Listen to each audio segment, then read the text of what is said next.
Welcome to MEDI classes. This is second lecture of class 12th chemistry JEE NEET lecture. Chapter नाम है आपका solution. ठीक है. Previous lecture में हमने कुछ इम्पोर्टेंट रिलेशंस देखे थे कि मोलैलिटी नॉर्मलिटी में रिलेशन, मोलैलिटी मोल फ्रैक्शंस में रिलेशंस, ऐसे कन्वर्जेंस टाइप के क्वेश्चंस जो है वो बहुत सारे क्वेश्चंस आते हैं और आगे भी ऐसे बहुत सारे क्वेश्चंस आपको आएंगे. ठीक है. डिफरेंट कैटेगरीज के क्वेश्चंस होते हैं. ठीक है. उसके रिगार्डिंग डिस्कस करेंगे हम स्टार्ट करते हैं इस लेक्चर को. टॉपिक का नाम है आपका solubility, one of the important topic for competitive exam. Solubility indicated by S. Solubility का मतलब क्या होता है? ठीक है. कोई भी सब्सटेंस जो होता है किसी दूसरे मतलब सॉल्यूट सॉल्वेंट में कम भी डिजॉल्व होता है, बहुत अच्छे से भी डिजॉल्व होता है. तो हम किस कंडीशन में, ठीक है, ऐसा क्या कंडीशन है कि हम बोलेंगे कि सॉल्यूट जो है दैट इज सॉल्युबल, वो सॉल्युबल है सॉल्वेंट में. तो उसके लिए कंडीशन है कि पहले ये देखते हैं कि सॉल्युबिलिटी का मीनिंग क्या होता है. सॉल्युबिलिटी का मतलब होता है solubility is the number of grams of the solute, यानी सॉल्यूट का कितना ग्राम है in 100 gram of solvent. Okay, at given temperature. ठीक है, बिकॉज टेम्परेचर चेंज करेंगे तो अमाउंट वेरी करेगा. किसके लिए? To make a saturated solution. Means solubility is the number of grams of solute, okay, dissolved in 100 gram of solvent at constant temperature to make saturated solution. ठीक है. Saturated solution बनाने के लिए 100 ग्राम solvent में जितना सॉल्यूट का amount होता है वो उस सॉल्यूशन का सॉल्युबिलिटी कहलाता है. ओके. तो अगर बात करो तो ये तो डिफाइन था. क्या डिफाइन था? कि number of grams of solute. ठीक है, यानी it is the number of grams of solute in 100 grams of solvent at constant temperature to make saturated solution. ठीक है. हमने सॉल्यूशन की जो आप एनसीईआरटी पढ़ते उसमें ही था सैचुरेटेड और अनसैचुरेटेड सॉल्यूशन. ठीक है, on the basis of amount of solute. Now अब सॉल्यूट का जो फॉर्मूला होता है that is indicate S is equal to weight of solute upon weight of mass of solvent, यानी वेट ऑफ सॉल्वेंट. ठीक है. So mass of solute upon mass of solvent into 100. यानी अगर सिंबॉलिक फॉर्म में लिखो तो ऐसे भी लगते हैं W/m into 100. This is the solubility. अब किस केस में जो सॉल्यूट है उसको हम सॉल्युबल बोलेंगे, किस केस में इनसॉल्युबल बोलेंगे, एंड किस केस में स्पेरिंगली सॉल्युबल, मतलब ना बहुत ज्यादा सॉल्युबल हो ना बहुत ज्यादा इनसॉल्युबल हो. ठीक है. तो उसके लिए कंडीशन है कि इफ एस सॉल्युबिलिटी का जो वैल्यू है दैट इज ग्रेटर देन 1 ग्राम पर ml, यानी पर ml में 1 ग्राम से अगर बड़ा है सॉल्युबिलिटी का वैल्यू तो इन दैट कंडीशन सॉल्यूट को हम सॉल्युबल बोलते हैं. यानी अभी जो सॉल्यूट है वो आपका ऐसे एमसीक्यू में आने वाले क्वेश्चन है. ऐसे दूसरा इसी में कि अगर सॉल्युबिलिटी का वैल्यू लेस देन 0.001 ग्राम पर ml हो तो इन दैट कंडीशन इसको बोलते हैं हम इनसॉल्युबल. ठीक है. This is called insoluble.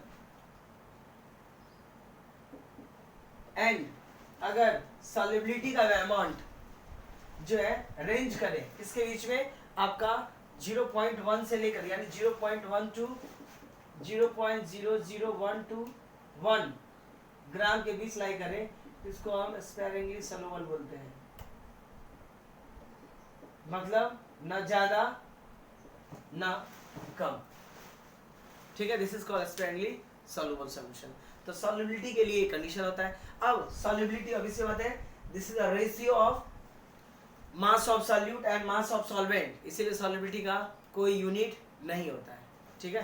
तो solubility have no unit, okay, as has no unit. अब सॉल्युबिलिटी वैसे तो बहुत सारे फैक्टर्स पे डिपेंड करता है, ठीक है।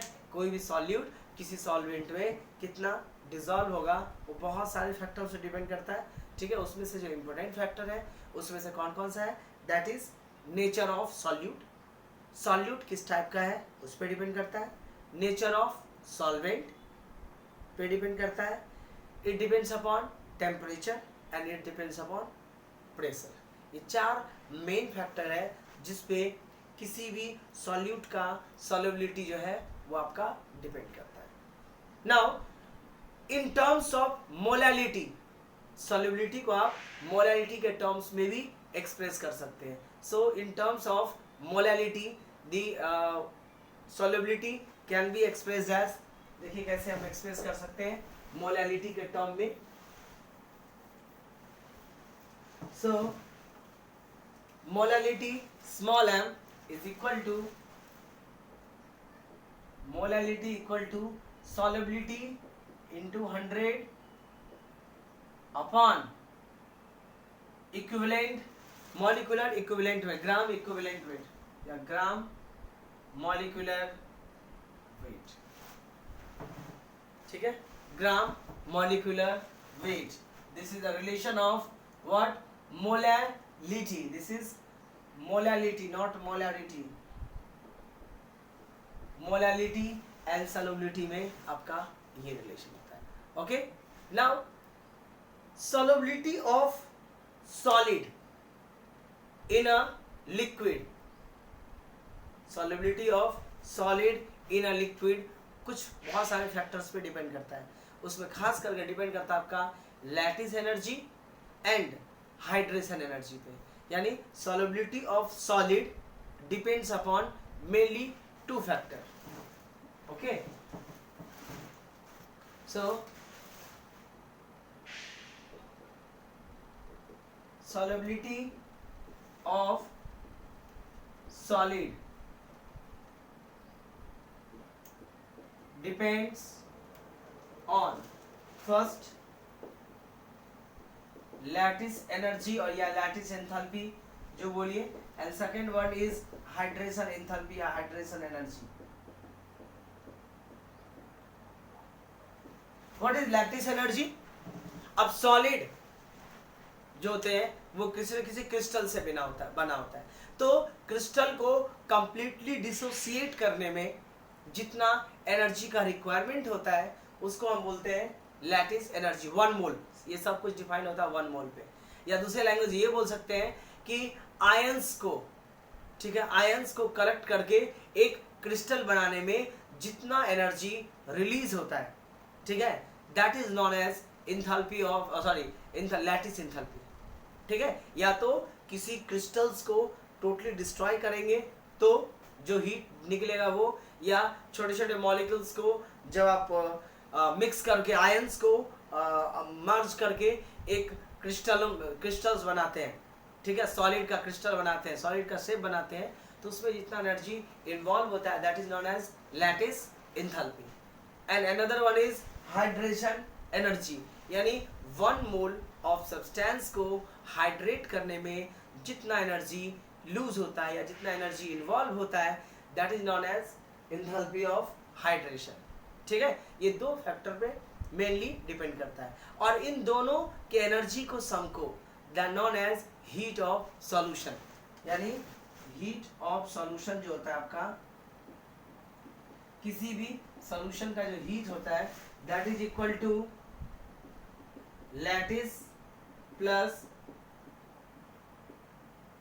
हाइड्रेशन एनर्जी, ठीक है।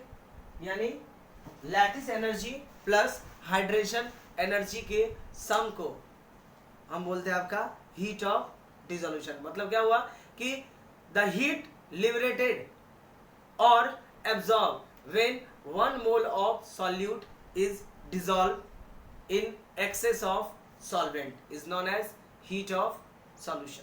ठीक है, एंड इन दोनों का ही आपका क्या होता है, सम होता है। तो हीट ऑफ सॉल्यूशन का मतलब होता है किसी भी सब्सटेंस के 1 मोल को डिसॉल्व करने पे जितना हीट एब्जॉर्ब या गेन होता है, that is known as heat of solution. ठीक है, नाउ अब इसके बेसिस पे कुछ इंपॉर्टेंट चीजें हैं जो बहुत जरूरी है, एमसीक्यू पोर्शन के लिए बहुत इंपॉर्टेंट होता है। हम फर्स्ट केस लेते हैं, केस फर्स्ट। ओके, इफ किसी भी सॉल्यूट का lattice energy is greater than hydration energy है। ठीक है, किसी सॉल्यूट के लिए अगर लैटिस एनर्जी हाइड्रेशन एनर्जी से ज्यादा है, लैटिस एनर्जी मतलब हुआ कि आयन से मिलकर के क्रिस्टल बनाने में जो एनर्जी इन्वॉल्व है वो, और हाइड्रेशन मतलब जो मॉलिक्यूल्स है उसको वाटर से ट्रीट कर रहे हैं उसमें जो एनर्जी इन्वॉल्व है वो। तो अगर लैटिस एनर्जी हाइड्रेशन एनर्जी से अगर ज्यादा होता है तो ऐसे रिएक्शंस जनरली एंडोथर्मिक में आता है, यानी एंडोथर्मिक चेंज होता है। So in this condition endothermic changes take place and endothermic reaction में टेम्परेचर बढ़ाने से जो उसका सॉल्यूशन वो होता है घटता है। यानी अगर एंडोथर्मिक चेंजेस है हो रहा है तो ऐसे कंडीशन में जिस वेसल में ये प्रोसीजर परफॉर्म कर रहे हैं यानी सॉल्यूशन का फॉर्मेशन कर रहे हैं वो कूल हो जाएगा, द वेसल बिकम कूल। ठीक है,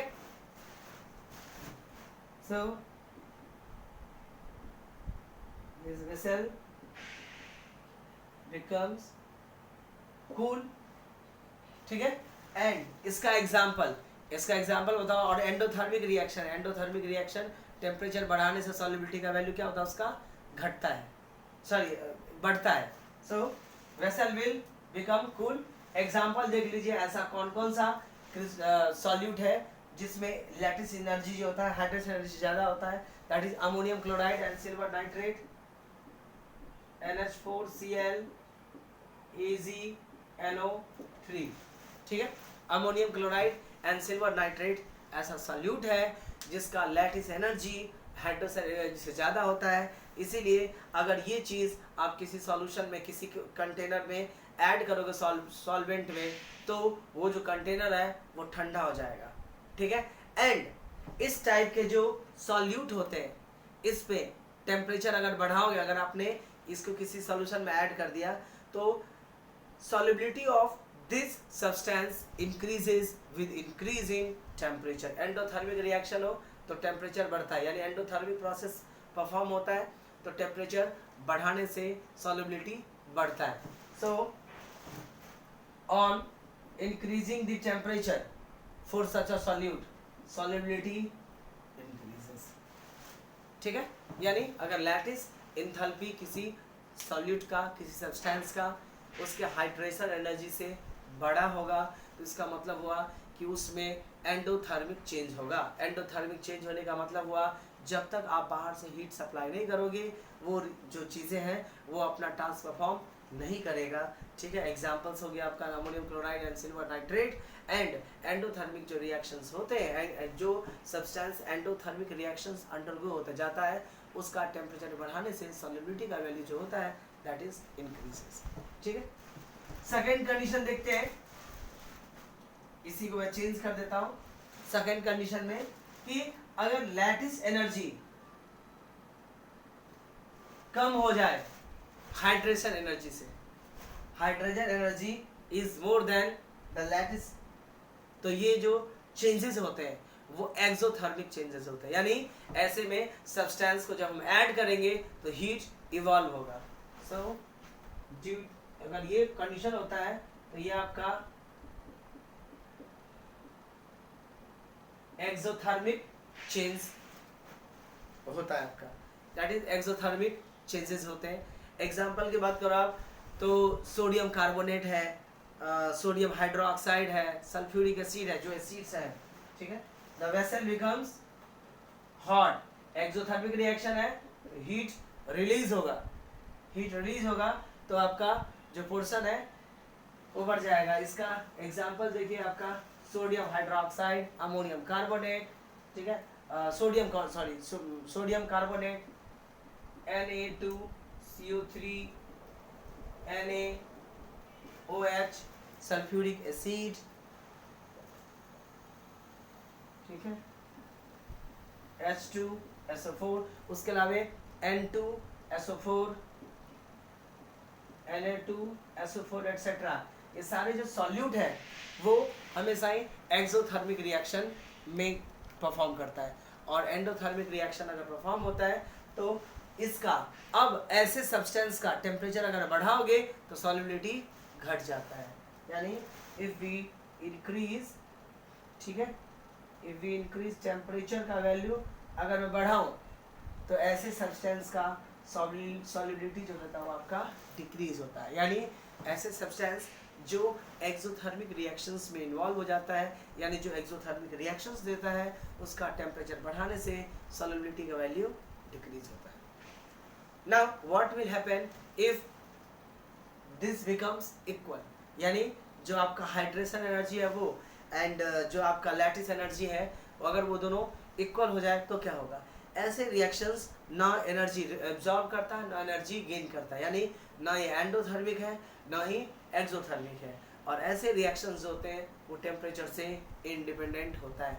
एग्जांपल की बात करो तो अपना जो सॉल्ट है NaCl वो आपका ऐसे परफॉर्म करता है। सो थर्ड कंडीशन लेते हैं हम कि if lattice energy becomes equal to hydration energy, so it is neither exothermic nor endothermic, ठीक है, it is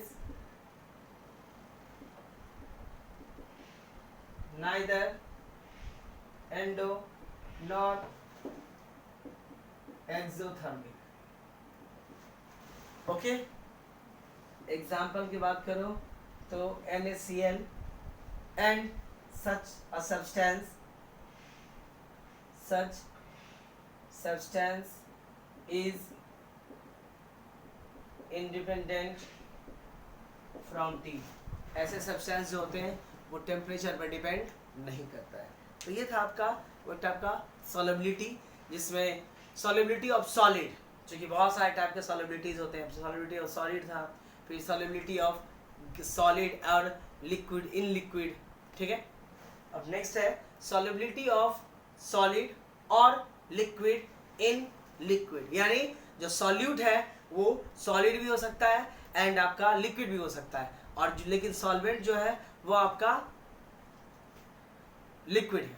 अब यहाँ पे ये जो इसका डिसोल्यूशन है, यानी solubility of liquid in liquid और सॉलिड इन लिक्विड, ये एक प्रिंसिपल को फॉलो करता है, लाइक डिसॉल्व लाइक। कहने का मतलब कि ऑब्वियसली बात है, अगर सॉल्यूट एंड सॉल्वेंट का फेज अगर सेम हो जाए तो डिसोल्यूशन क्या होता है आपका? फास्ट होता है, ठीक है, dissolution is fast, okay. Now if solubility of gas in water, अगर मैं टेम्परेचर बढ़ाऊं तो गैस का solubility क्या होगा? ठीक है, effect of solubilities, effect of temperature on solubilities। तो कहते हैं कि अगर आप गैस को लिक्विड में डिसॉल्व कर रहे हो और अगर आपने टेम्परेचर बढ़ा दिया तो solubility घट जाता है, that is solubility of gas decreases in liquid with increasing temperature। Temperature बढ़ाओगे तो solubility घट जाएगा, and similarly solubility of gas increases in liquid with increasing pressure. अगर आप प्रेशर बढ़ा दोगे तो सॉल्युबिलिटी का जो वैल्यू होता है वो आपका क्या हो जाता है, बढ़ जाता है। Now solubility of gas in liquid को एक टर्म में एक्सप्रेस करते हैं। गैस को लिक्विड में जो सॉल्युबिलिटी शो करना है तो उसके लिए टर्म को डिफाइन करते हैं। That term is known as absorption coefficient. solubility of gas is expressed in terms of absorption coefficient. Okay, absorption coefficient क्या करते हैं इसके टर्म में, solubility of gas को एक्सप्रेस करते हैं, यानी in terms of which solubility of gas express, जिसके टर्म में solubility of गैस को एक्सप्रेस करते हैं। और इसको डिफाइन करना बहुत आसान है कि the volume of gas at NTP normal temperature and pressure पे in unit volume of solvent, यानी सॉल्वेंट के यूनिट वॉल्यूम में गैस का कितना वॉल्यूम डिसॉल्व है। ठीक है, यानी सॉल्वेंट के यूनिक वॉल्यूम में गैस का जितना वॉल्यूम डिसॉल्व होता है, ठीक है, at constant temperature and pressure पे यानी NTP पे, को हम एब्जॉर्प्शन कोएफिशिएंट बोलते हैं।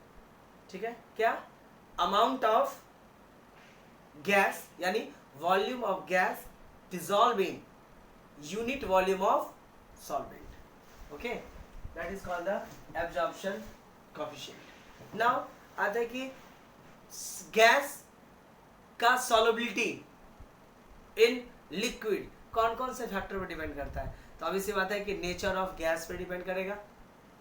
ठीक है, अगर गैस किसी पर्टिकुलर सॉल्यूशन में, गैस किसी पर्टिकुलर सॉल्वेंट में डिसॉल्व हो रहा है, गैस किसी पर्टिकुलर सॉल्वेंट में डिसॉल्व हो रहा है, तो ये इस पर डिपेंड करता है कि वो गैस का नेचर क्या है। गैस का नेचर क्या है, मतलब कि एक होता है वोलाटाइल, एक होता है नॉन वोलाटाइल, तो इस सब पे डिपेंड करता है। अगर वोलाटाइल हुआ तो सॉल्युबिलिटी का अमाउंट क्या हो जाएगा, आपका कम हो जाएगा। That's why solubility of gas in liquid depends upon nature of gas, also depends कि वो किस लिक्विड में डिसॉल्व हो रहा है, that is nature of solvent. दो फैक्टर हो गए, तीसरा factor temperature and fourth factor is pressure. इस सारे फैक्टर्स पे आपका डिपेंड करता है। ओके, नाउ कहता है कि what is the favourable condition for the solubility of gas in liquid. अगर गैस को लिक्विड में डिसॉल्व करना है तो टेम्परेचर एंड प्रेशर का फेवरेबल कंडीशन क्या है, तो बोलते हैं एट लो टेम्परेचर गैस का सॉल्युबिलिटी ज्यादा होता है and at high pressure gas का सॉल्युबिलिटी ज्यादा होता है।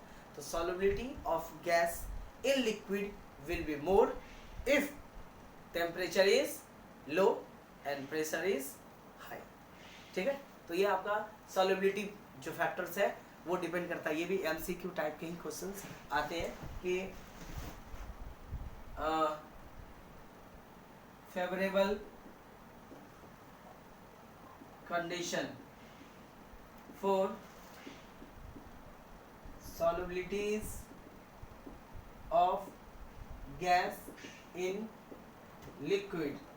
क्या कंडीशन है, प्रेशर का वैल्यू होना चाहिए हाई, एम टेम्परेचर का वैल्यू क्या होना चाहिए आपका लो।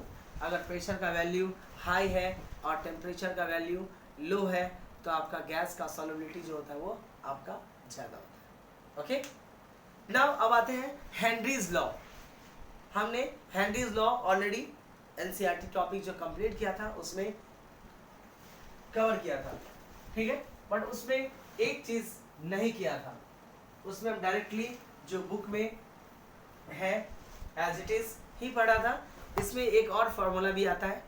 ठीक है, बाकी सब एज इट इज ही होती है कि हेनरीज लॉ बेसिकली क्या कहता है कि at constant temperature the mass of gas, Henry's law किस पे लगता है, गैस इन गैस पे।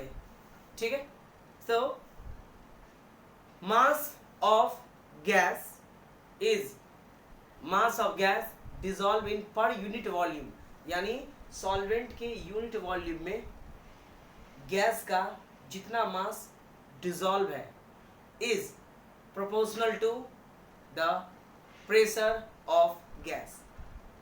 हेनरीज लॉ एनसीईआरटी में क्या पढ़ा था कि partial pressure of gas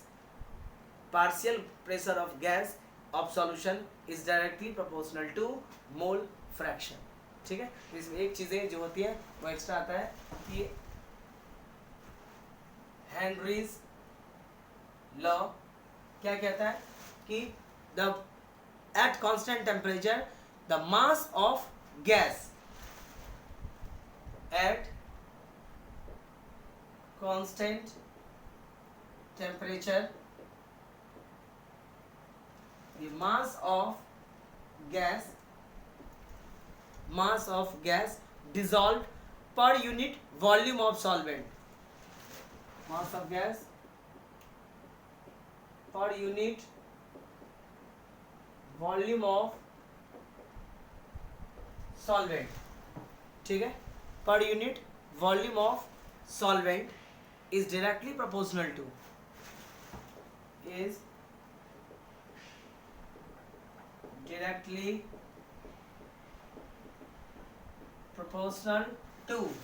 pressure of what? Pressure of gas के proportional होते हैं, directly proportional to pressure of gas। कहने का मतलब कि अगर गैस का प्रेशर ज्यादा होगा तो गैस ज्यादा अमाउंट में क्या होगा, उसमें डिसॉल्व होगा।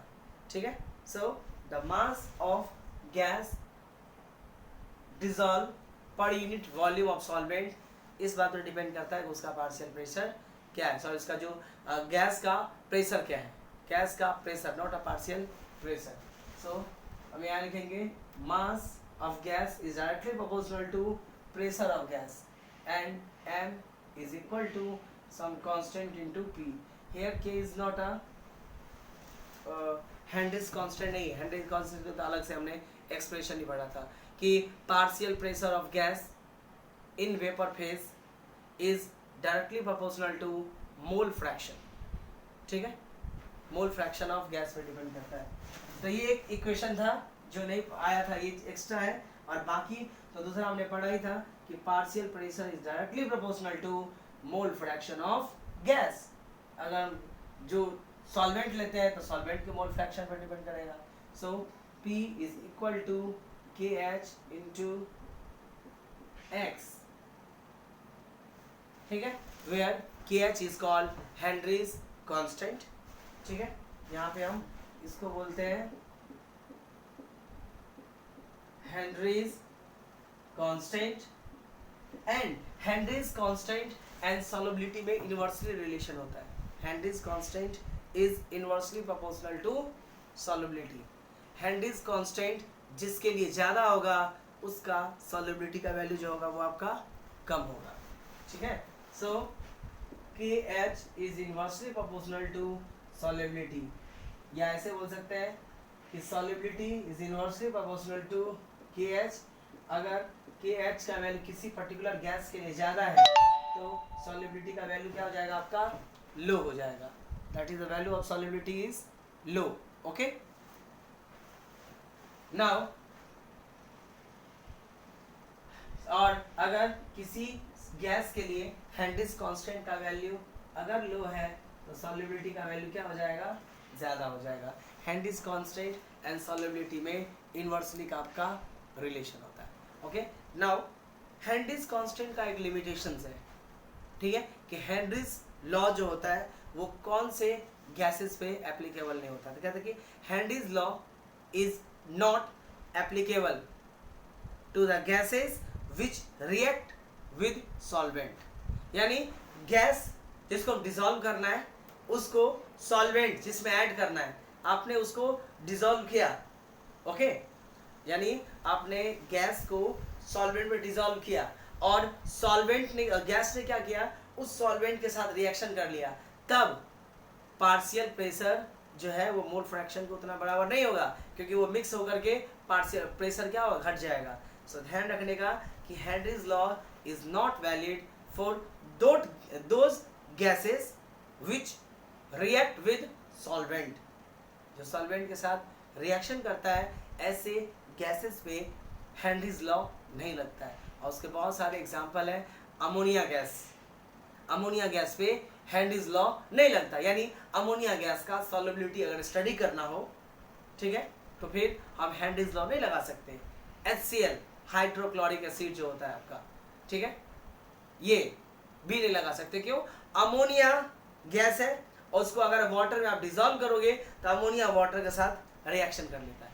सिमिलरली HCl हाइड्रोक्लोरिक एसिड जो होता है वो भी आपका वाटर के साथ में इजीली रिएक्ट कर लेता है। तो कोई भी जो सॉल्यूट है, यानी जिसको आपको डिसॉल्व करना है, तो सॉल्यूट अगर सॉल्वेंट के साथ रिएक्शन कर लेता है तो ऐसे सॉल्यूट पे हेनरीज लॉ वैलिड नहीं होता है, ठीक है। एग्जांपल हो गया आपका अमोनिया हो गया, HCl हाइड्रोक्लोरिक एसिड हो गया विद वाटर, वाटर के साथ में नहीं कर सकता। हाँ, हो सकता है कि अमोनिया गैस किसी और लिक्विड में आपका रिएक्शन नहीं करता होगा, but ammonia with water, HCl with water जो है उस पर हेनरीज लॉ का फंडा नहीं लगता है, क्योंकि ये जो होता है आपका आपस में रिएक्शन कर लेता है, ठीक है। फिर हेनरीज लॉ का बहुत सारे अच्छे अच्छे एप्लीकेशंस भी हैं जो हमने पहले भी पढ़ रखा है। NCERT जब टॉपिक कर रहे थे, कवर कर रहे थे इसी चैप्टर का सॉल्यूशन का, तो वहाँ हमने बहुत सारे एग्जांपल्स पढ़े थे कि जो आपके स्कूबा डाइवर्स होते हैं, ठीक है, उसमें वो जब स्कूबा डाइवर्स नीचे जाते हैं तो एटमॉस्फेरिक गैसेस जो होते हैं ड्यू टू हाई प्रेशर हमारे ब्लड में क्या होते हैं, मिक्स हो जाता है। लेकिन जब वही चीज़ हम ऊपर आते हैं तो प्रेशर घटता है तो नाइट्रोजन बबलिंग स्टार्ट हो जाता है, ठीक है, ड्यू टू विच क्या नाइट्रोजन बबल्स ना आए, ठीक है, उसके कारण से ना, यानी नीचे गए तो प्रेशर बढ़ा तो डिजॉल्व हो गया, ऊपर आए तो प्रेशर घटा तो बाहर निकलेगा, तो बबल्स आते हैं। बबल्स के कारण से क्या होता है, जो हमारे आर्टरीज होते हैं, वेंस होते हैं, वो ब्लॉक हो जाता है, ठीक है, उसको हम बेंड बोलते हैं, ओके, वो था। फिर जो आपके सॉफ्ट ड्रिंक्स होते हैं, चाहे आपका सोडा वाटर है, ठीक है, उस समय क्या करते हैं, कोल्ड ड्रिंक है, उसमें हम हाई प्रेशर पे कार्बन डाइऑक्साइड डालते हैं, जिससे क्या होता है, उसका सॉल्युबिलिटी बढ़ता है, वो अच्छे से डिसॉल्व होता है। उसके अलावा हाई एल्टीट्यूड पे जब जाते हैं, यानी माउंटेन्स पे बहुत हाइट पे जाते हैं, तो वहाँ पे क्या होता है, आपका ऑक्सीजन का अमाउंट कम होता है, यानी आप ये बोल सकते हैं कि जो प्रेशर है वो आपका घट जाता है। प्रेशर घट जाएगा तो हमारे ब्लड में जो ऑक्सीजन का अमाउंट है वो डिक्रीज हो जाएगा, क्योंकि प्रेशर कम होगा तो गैस का डिजोल्यूशन क्या हो जाएगा, कम हो जाएगा, जिसके कारण से क्या होता है कि आपको चक्कर आएंगे, वीकनेस फील होगा, हेजीनेस होता है, दैट इज़ आप उस वहाँ पे जाके जिस लेवल सोचने समझने के उसमें पावर, जिसको हम एनॉक्सिया बोलते हैं, इस बीमारी को बोलते हैं, यानी हाई एल्टीट्यूड पे जो प्रॉब्लम्स आते हैं उसको एनॉक्सिया, और लो में जाते हैं यानी समुद्र के नीचे जो प्रॉब्लम होता है, जो नाइट्रोजन बबलिंग्स के कारण से ब्लॉकेज हो जाता है, ठीक है, उसको बोलते हैं हम आपका बेंड्स, ठीक है। ये आपका हेनरीज का एप्लीकेशन था जो पहले भी आ चुका है, ठीक है। नाउ अब हम पढ़ते हैं types of solution. Types of solution मतलब ये नहीं कि ये सैचुरेटेड सॉल्यूशन, अनसैचुरेटेड सॉल्यूशन, वो ऑलरेडी हमने पढ़ रखा है, ठीक है। टाइप्स ऑफ सॉल्यूशन मतलब हुआ नेचर ऑफ सॉल्वेंट के बेसिस पे भी सॉल्यूशन के टाइप होता है। जैसे आप पढ़ते हैं aqueous solution, non aqueous solution, alcoholic solution, ठीक है, आपका इथरल सॉल्यूशन, ये सब टाइप है। तो देखिए क्या होता है कि types of solution on the basis of their solvent, types of solution on the basis of solvent.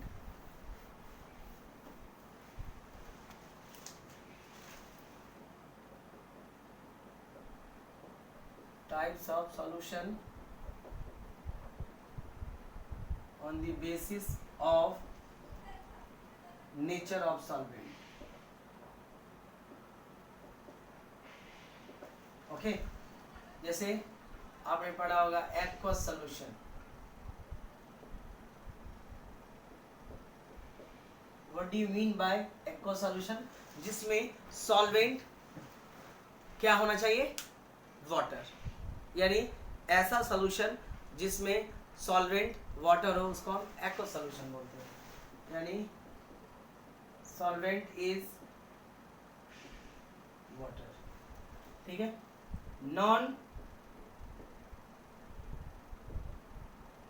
Aqueous solution, इसमें जिसमें सॉल्वेंट वाटर के अलावे कोई भी हो, वाटर नहीं हो। एक्वस वर्ड तभी यूज करते हैं जब सॉल्वेंट अपना वाटर हो। So solvent other than water. Alcoholic solution, यानी solution with alcohol as a solvent is known as alcoholic solution.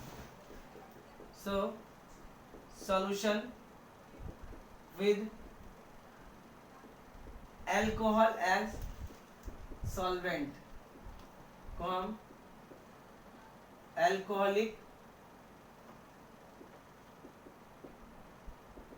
solution बोलते हैं, ठीक है। कई सारे अभी ऑर्गेनिक पार्ट में रिएक्शंस आते हैं, उसमें आता है इन कैटलिस्ट जब यूज करते हैं in presence of alcoholic solution, मतलब हुआ कि सॉल्यूशन किसी का भी हो लेकिन उसमें सॉल्वेंट वाला जो पार्ट है वो आपका अल्कोहल होगा।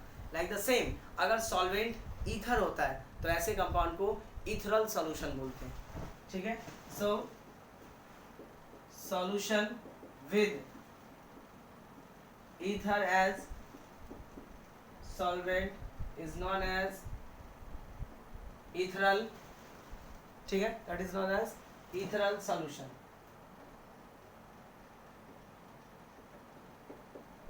उसके अलावा अमलगम सुना होगा, बहुत जगह पे लिखा होता है अमलगमेटेड, ठीक है। अमोनिया का हो तो उसको एमोनिकल बोलते हैं, यानी सॉल्यूशन ऐसा हो जिसमें solution with liquid ammonia is called ammoniacal solution.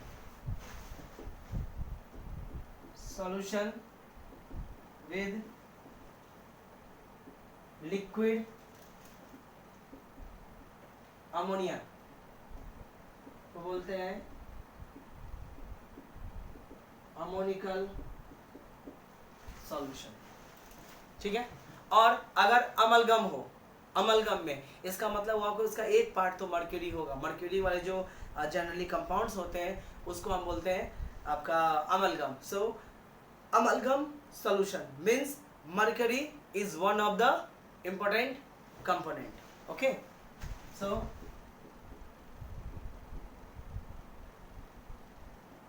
amalgamated, कभी ऐसे वर्ड आता है amalgamated, ठीक है। तो amalgams का मतलब होता है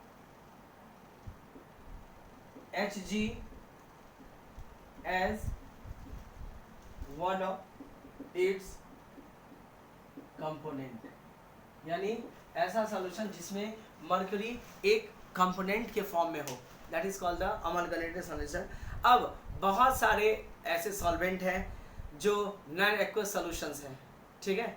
एक्वस सॉल्यूशंस आपने सुना था कि the commonly use solvent in non aqueous solution, जैसे आपका अमोनिया है, लिक्विड SO2 का फॉर्मेशन है, ठीक है, क्लोरोफॉर्म है, CHCl3 है, ठीक है, फिर आपका बेंजीन है, फिर आपका कार्बन डाइसल्फाइड सल्फाइड है, आपका एसिटिक एसिड है। ये सब ऐसे सॉल्वेंट्स हैं जो नॉन एक्वस सॉल्यूशन का फॉर्मेशन करता है, यानी वाटर के अलावे हम दूसरे फॉर्मेट में करते हैं। अभी हमने पढ़ा कि अमोनिया जो होता है वाटर के साथ रिएक्शन कर लेते, तो ये कॉमनली यूज सॉल्वेंट है जो नॉन एक्वस सॉल्यूशन में यूज किया जाता है।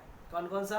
Ammonia, liquid SO2, chloroform that is CHCl3, benzene that is C6H6, carbon disulfide CH2, acetic acid। ये ऐसे सॉल्यूशन है जो नॉन एक्वस सॉल्यूशन का फॉर्मेशन करता है, ठीक है। इसके बेसिस पे फिर आपने 9 टाइप के भी सॉल्यूशन पढ़ा था, solid in solid, solid in liquid, solid in gas, फिर liquid in solid, liquid in liquid, liquid in gas, ठीक है, फिर gas in solid, gas in liquid, gas in solid. 9 type के अलग अलग टाइप्स के भी होते हैं, ठीक है। फिर बहुत सारे टाइप्स के कंसंट्रेशन वाले टर्म भी आए थे, उसमें भी एक होता है what do you mean by standard solution. Standard solution का क्या मीनिंग होता है? स्टैंडर्ड सॉल्यूशन का मीनिंग होता है द सॉल्यूशन कंटेनिंग ऐसा सॉल्यूशन जिसके जिसका कंसंट्रेशन आपको नोन हो, that is known as standard solution, यानी the solution with known concentration is known as standard solution. ठीक है, फिर आता है आपका what is meaning of diluted solution. तो अगर सॉल्यूट का अमाउंट सॉल्वेंट के रेस्पेक्ट में अगर कम है, यानी सॉल्वेंट ज्यादा है, तो हम उसको डाइल्यूटेड सॉल्यूशन बोलते हैं। और अगर सॉल्यूट का अमाउंट सॉल्वेंट के रेस्पेक्ट में ज्यादा है, तो उसको हम कंसंट्रेटेड सॉल्यूशन बोलते हैं। ठीक है, that is known as concentrated solution. उसके अलावा आता है कि what do you mean by relative density, और इसी को स्पेसिफिक ग्रेविटी ऑफ सॉल्यूशन ही बोलते हैं। एक सिंपल सा फॉर्मूला है, वो देख लेते हैं कि रिलेटिव डेंसिटी बहुत जगह पे इसके न्यूमेरिकल में भी यूज करने के लिए आता है। रिलेटिव डेंसिटी और specific gravity, relative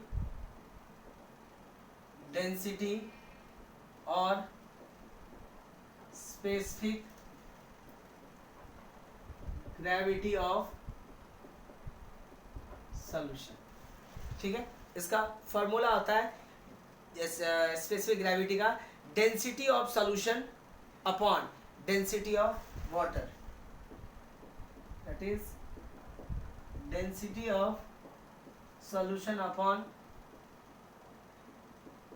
density of water is known as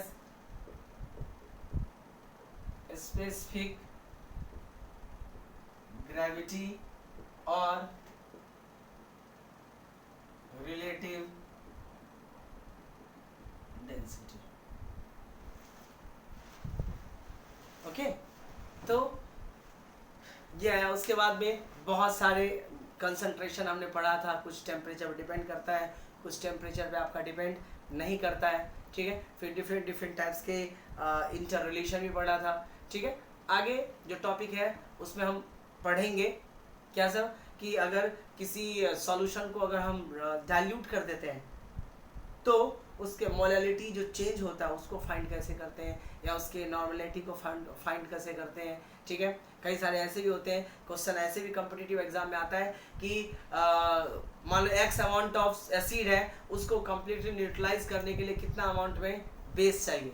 ठीक है, इस टाइप के क्वेश्चंस हिट क्वेश्चंस होते हैं। इस सब का हम नेक्स्ट लेक्चर में डायरेक्टली फॉर्मूला पढ़ेंगे, यानी आपको क्वेश्चन आए कि इतना एसिड को न्यूट्रलाइज करने के लिए कितना बेस का रिक्वायरमेंट है, डायरेक्टली फॉर्मूला में वैल्यू प्लेस कर दीजिए। ठीक है, कितना अमाउंट में चाहिए, कितना स्ट्रेंथ में चाहिए।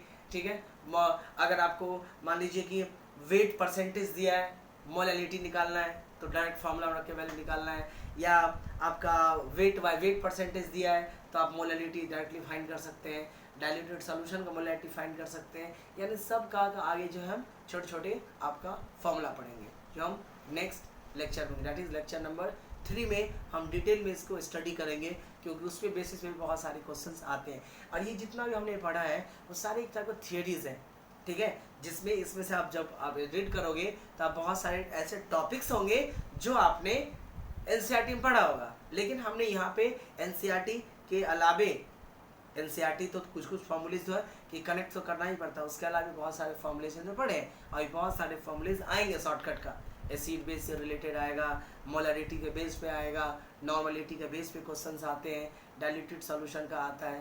देयर इज बहुत सारे अभी शॉर्टकट फॉर्मूलेज जो है अपने पास में अभी बाकी है सॉल्यूशन का। ओके।